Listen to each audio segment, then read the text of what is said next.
In this land, only eyes blinded by darkness can see the way. Hey you! Yeah, you! Are you bored of regular old video essays and theories? Well, have we got just the thing you need! This video also has silly abridged versions of the first two chapters, predictions for the next two, and more importantly, more of me! That's right, we've got more Delta puppets coming up in the Chapter 3 section of the video, so don't touch that dial! Hey everybody, most of you don't know me because this is my first real video, but my name is Foxworthy.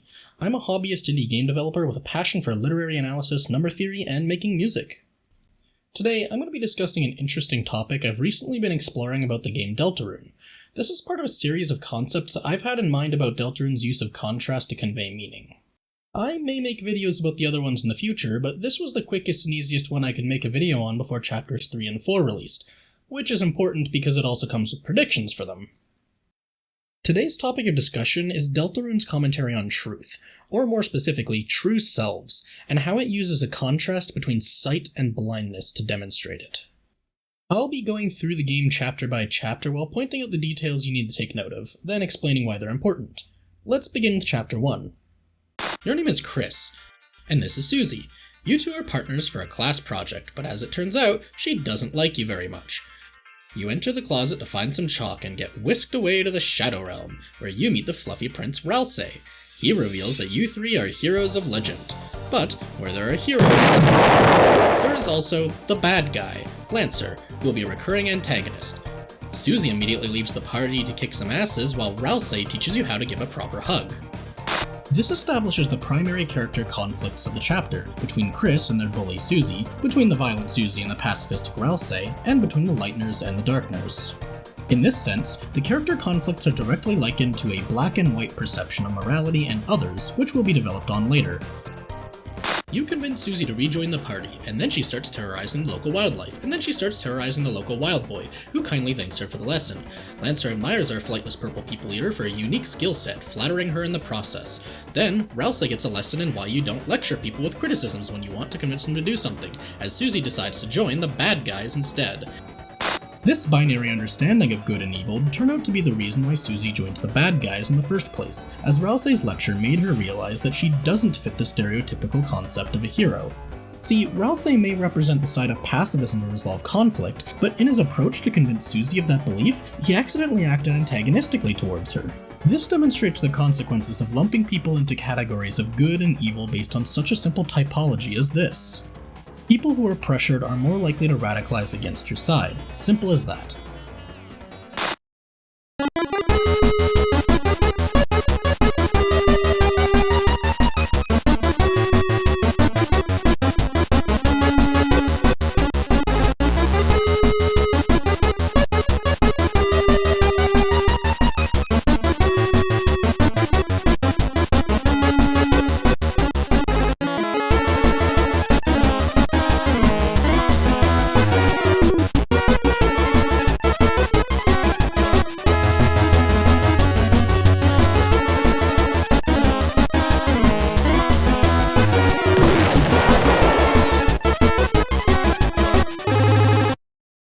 As we can see, Lancer and Susie really aren't all that interested in being evil, so much as fitting the stereotype of cartoonish supervillains.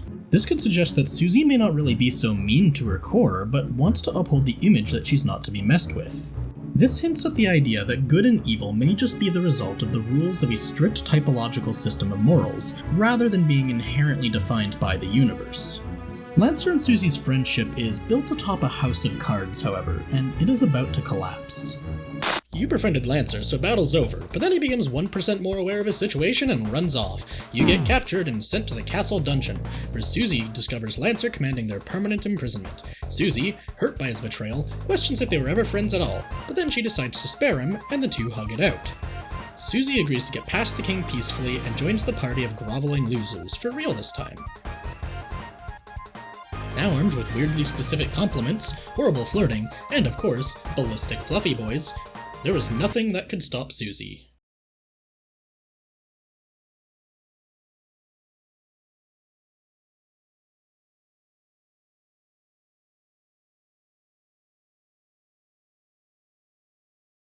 King is the ultimate final antagonist of this chapter. He represents the culmination of the flaws the heroes spent the chapter overcoming, a binary perception of others and defaulting to violence instead of pacifism. Through Lancer and Susie's time together, their bond showed them that their differences don't need to make them enemies. Sometimes, coming to an understanding with those who stand in your way will lead to a better resolution than attacking them. Despite their growth, however, King would prove to be opposed to this way of thinking. After their long battle, Ralsei befriends the king, heals his wounds, and they all lived happily ever after. Just kidding, he immediately betrays them, giving Susie some time for additional character development.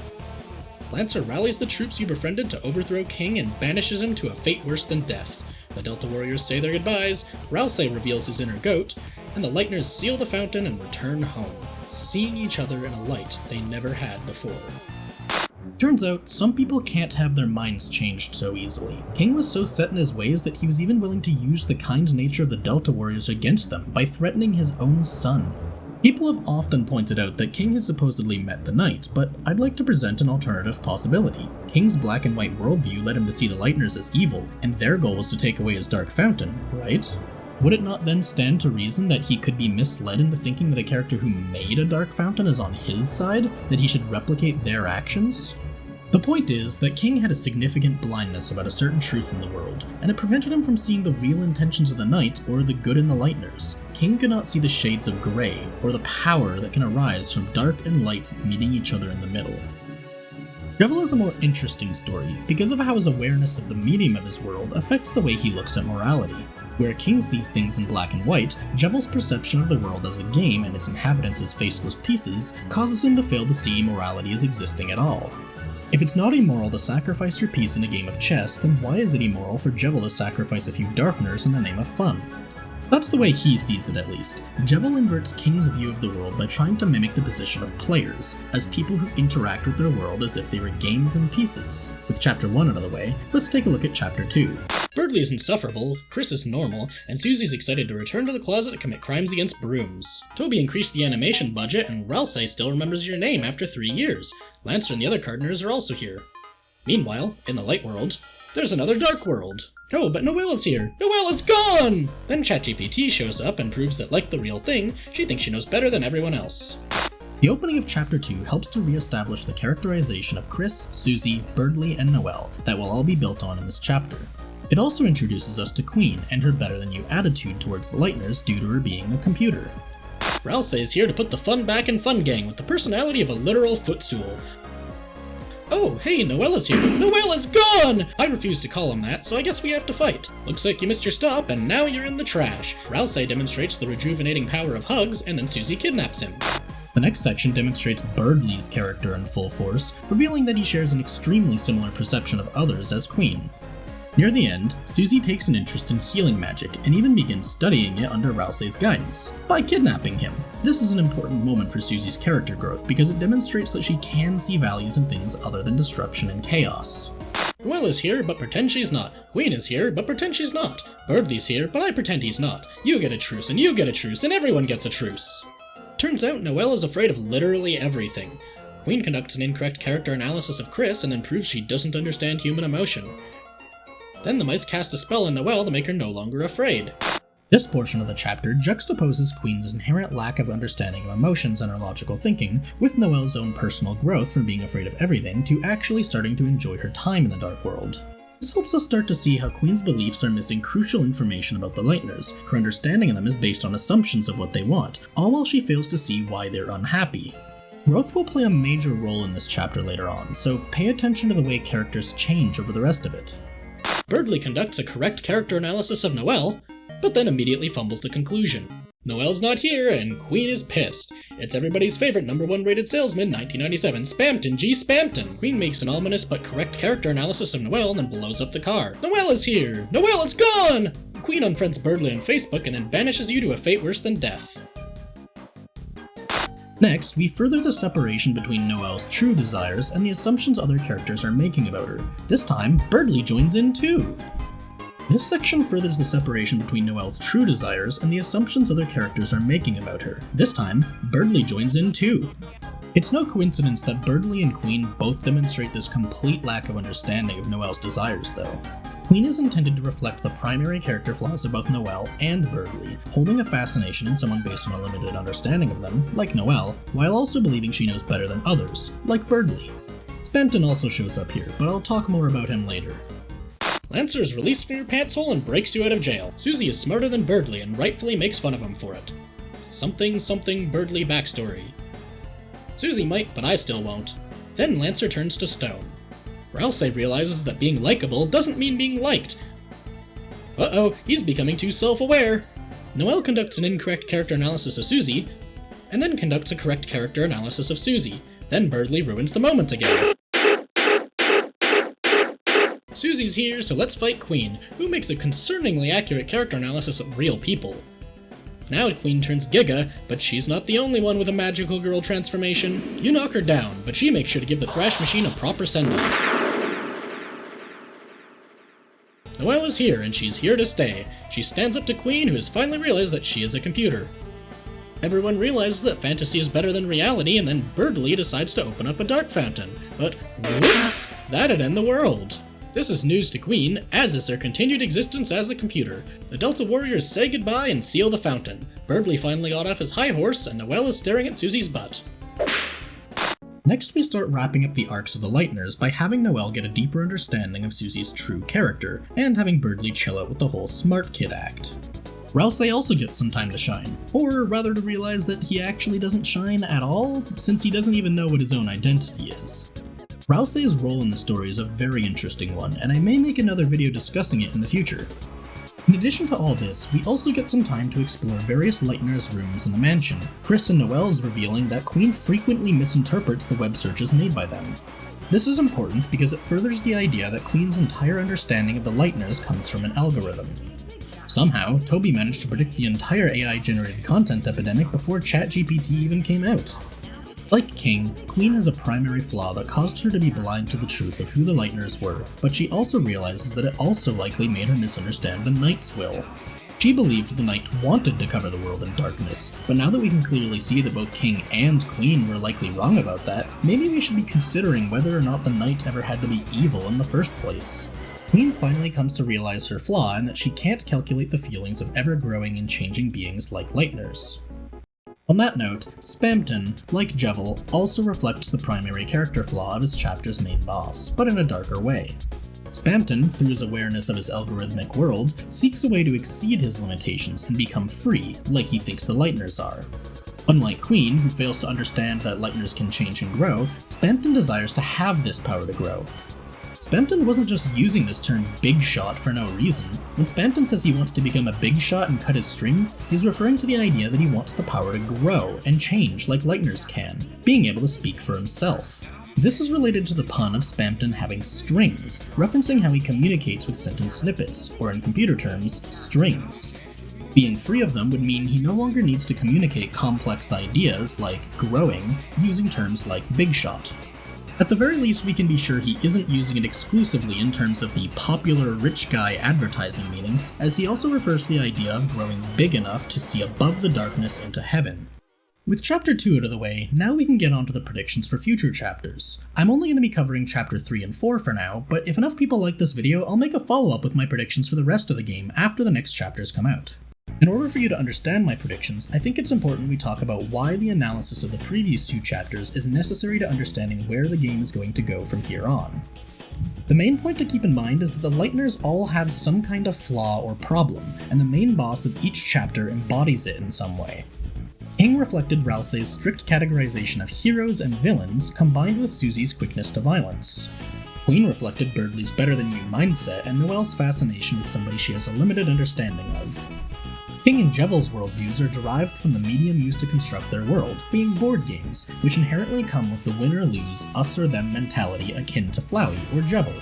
Queen and Spamton's views come from their world's medium being computers, which have a limited amount of data collected on people and use algorithms to predict more, like with AI or search engines. Only by being presented with the worst version of themselves were the Lightners able to overcome their own flaws. So, what does that tell us about Chapter 3 and beyond? Well, if every chapter main boss will reflect a primary flaw of a major Lightner and is given to them by the medium of their dark world, then we can deduce a lot. Let's get into it. Chris, where the hell are we? To open up a dark and you go and open one up in the middle here. Okay, so to begin, I think it's important that we consider which characters will be present and what their relationship is, and how we can relate that idea to TV as a medium of storytelling. Without needing to do much speculation, we know that Susie and Toriel were in the room when the found was being made, so let's consider their relationship first.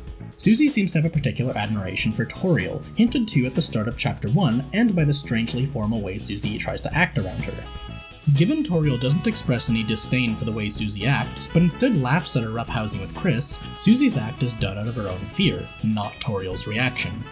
Further, it's heavily implied that Susie has troubles at home, or with her own parental figures, which means this will all be discussed as well.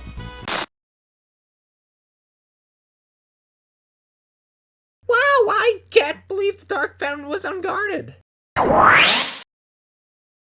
Good morning, you two. I'm gonna go cook us some eggs. And speaking of eggs, Susie, you look like a bad egg. And don't forget your eggs, husband!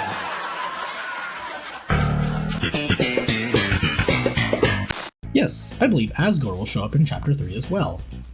We know that Susie needs to officially meet Asgore by Chapter 4's diner scene in order for her to refer to Chris's whole family instead of just Toriel, so I suspect he'll show up in the Dark World. This also gives us some chance for some goofy bits, like the Egg's husband callback, as well as some scenes where he tries to win Toriel back with increasingly extravagant gifts. It also allows Toby to give some commentary as to what got Asgore removed from the police force, possibly leaving some breadcrumbs for what happened to Des as well.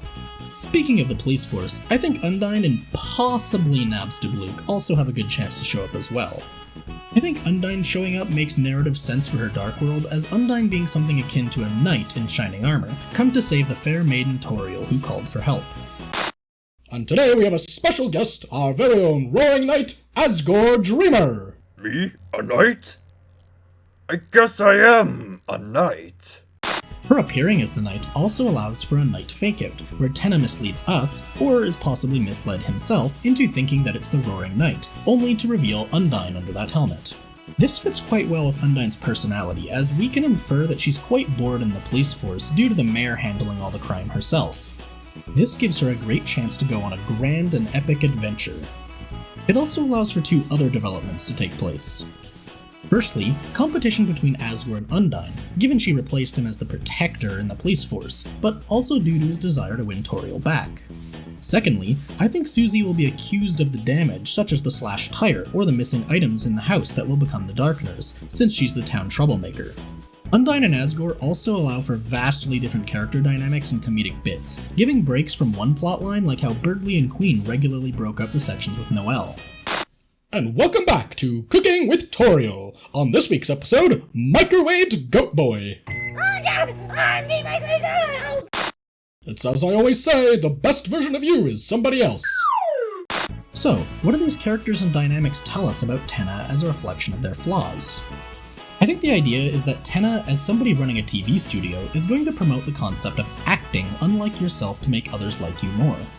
This is related to the ideas of Susie pretending to be formal around Toriel, Asgore taking the role of the TV star in the Dark World and giving her extravagant gifts to win her back, and Undyne possibly getting too into her role as the knight. In addition, it'll continue the idea started in Chapter 2 of living out an escapist fantasy instead of their mundane day-to-day lives, building off of Undyne's boredom. On the note of characters acting becoming a theme, I think this will likely be used as a pun with Chris's act command. Sparing the Shadow Man involves putting on a performance so good it knocks their socks off. Tenna, I figured out how to beat your ridiculous game. Bah! Alright, bring in the replacements. I like your style, green guy. What's your name? Scratch that, don't care. Your name's Michael now. Further, I think there will be a plotline surrounding the Fun Gang getting replaced with Fun Doppelgangers after they start to show cracks in their acting ability. These objects will all be in the upstairs hall, being the mirror to reflect Chris, the How to Draw Dragons book with the purple dragon cover as Susie, and the box of crayons missing the green being Ralsei. Some may think that it'd make more sense if only the green crayon was there, but one could say that Ralsei doesn't reflect green light, but instead reflects green darkness, as he is a darkener. Naturally, the absence of the green light implies this. Thank you to DeltaNDestiny for these awesome designs of a hypothetical mirror Chris boss, RefrActor. Their channel is linked in the description. Tenna, you scumbag! We're gonna get Michael's name back! I hope you're ready for the grand finale, kids! Sparking, speeding, rolling, and action! Okay, so the point of Tenna is that he'll be blind to the real desires of the Lightners, convincing them that they'll be more likable and popular if they stay in the adventurous worlds of his creation. What then can the secret boss be about? After all, the other two secret bosses reflected the idea of being aware of their medium and trying to exceed its limitations, right? Well, I think the secret boss needs to be a character who relates to the idea of being forced to act like somebody else against their will. In addition to reflecting the concept of Chris as our vessel, it'll also connect to the friend inside me and Western show teases that Toby has made. Speaking of reflecting, I think this boss will be a mirror. Not just any mirror though, since we already have the fun doppelgang. Instead, I think it'll be a black mirror, another term for TV. This is partially due to the second wave of the Spampton sweepstakes pages that included the reference to the final boss of Link's Awakening, a shape-shifting character that guarded the Windfish. The Windfish is functionally equivalent to Deltarune's Dark Worlds, as a means of projecting a fantasy world into reality, so somebody guarding it would be the chapter main boss. This would uniquely shake up the formula of the secret bosses. A black mirror would also tie Tenna into the idea of being an actor, as somebody who pretends to be others, while also personally connecting him to the Lightners he reflects. The friend inside me concept could even suggest that he's being controlled by someone else until you turn his screen off, perhaps like the TV remote, as a controller. Anyway, I think when the fountain is sealed and the characters all wake up, the house will be ransacked and looted. The TV may even be smashed in, the Darkners having jumped into Chris's pocket in the Dark World. This prevents Chris from having to get up earlier than everyone else and gather the items, and also sets up the next scene. Officer Undyne will accuse Susie of all the damage in slashing the tire, only for Toriel to come to her defense, promising Susie that if she ever needs a second home, the Dreamer residence is available to her. I think this heartfelt moment between them is an absolute necessity for Susie as a character, showing that there are people who are willing to defend her when she's in the right. Chris and Susie head outside as the scene fades to white at the light of the new day, and the credits roll, leading into Chapter 4. Okay, so I don't have much to say on Chapter 4 since we know so little, but I have a few ideas in mind. Firstly, I really want Caddy to take a hybrid design of Richter Belmont and a Chinese princess, wielding Jockington as a whip. As for the theme, I think it'll involve religious prophetic texts and novels like Lord of the Hammer.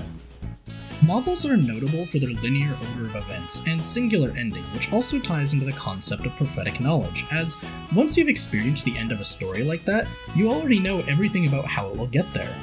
This connects the idea of Flowey and his progressive detachment from the world and characters of Undertale, and possibly also relating to Gaster, Ralsei, and even maybe Chris, who may all have awareness of the future. This could help explain the strange detachment of the narrator in the new fight teaser, seeming unenthused, as well as the very direct prophetic statement, Jockington grows the beard. I also think this chapter will involve Susie's repentance for her sins, trying to gain the forgiveness of Caddy. Overall, I think this chapter is going to be very focused on Chris, Ralsei, and Noelle, characters who have very strong attachments to the religious themes of the game, as well as the concept of fate.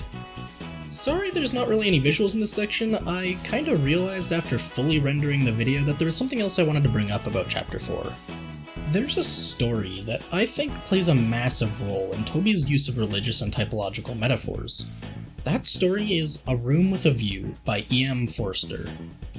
To get the gist of what's important, it's a romance novel that inverts the concepts of Christian typology by painting Lucifer as a positive figure and pride as a virtue instead of a sin. Seeing this takes a little bit of reading into the metaphors used in the story, but trust me, I wrote a whole essay on this last semester. It performs this reversal by referring to the lead male character of the story using the term Morning Star, a direct Latin translation for Lucifer, much like Chris being referred to as Lightbringer. Then it has the female lead character, whose name happens to be Lucy, undergoing her own awakening to pride in herself, and the rejection of societal norms in the favor of what makes her happy. The point of me bringing this up is, I think Susie and Caddy's conflict is going to end in a place akin to Undertale's Judgment Hall. Susie will try to prove herself to Caddy, only to realize that she doesn't need to earn Caddy's friendship, but instead can just be happy with her own growth. Then, just as embracing Lucifer's pride was the key to open Eden in A Room with a View, Susie's pride in her own growth will earn the respect, but not the friendship, of Caddy, who will let the heroes continue their ascension to the final boss of the chapter. Ascension is seemingly a massive part of Chapter 4, given the cup climbing gif, the annoying dog climbing image that looks like a rotisserie chicken, as well as Chris and Susie climbing in the trailer. Well, there it is. You don't need to agree with my predictions, since we'll know how right they were in a few days, but my hope is that you'll be able to see a deeper meaning behind Toby's intentions with the chapter bosses. I hope you enjoyed the video, and if you did, please like it, subscribe, and share with your friends who may be interested in this content. Also, thank you to Some Tiny Dragon for all the custom assets you see in this video. Go check out his new channel, Rabble if you're interested in seeing more things like the puppet skits we made for this. I have a lot more to talk about, be it Deltarune or other games, as well as my own projects I'll work on. Deltarune is a huge inspiration to me because it demonstrates how video games can be art on a much deeper layer than graphics quality. It's a game completely filled with contrasting elements being used to highlight an important social commentary, to the extent that the name of the game itself can even be interpreted as a contrasting pair. Delta meaning change in math and physics, with rune sometimes being defined as a glyph carved into stone, relating to the English idiom set in stone, which means unchangeable. The title can literally be read as change unchangeable. The contrasting pair I've been discussing with this video could be described as sight and blindness to truth. Sight is the result of contrasting light against dark, since you can't see if you always see pure white light, but you also can't see if you're completely in the dark. Sight comes from not being set in your ways, and meeting your enemies in the middle with peace instead of pushing them away with violence. Sight is power. Thank you for taking this time to see Deltarune with me.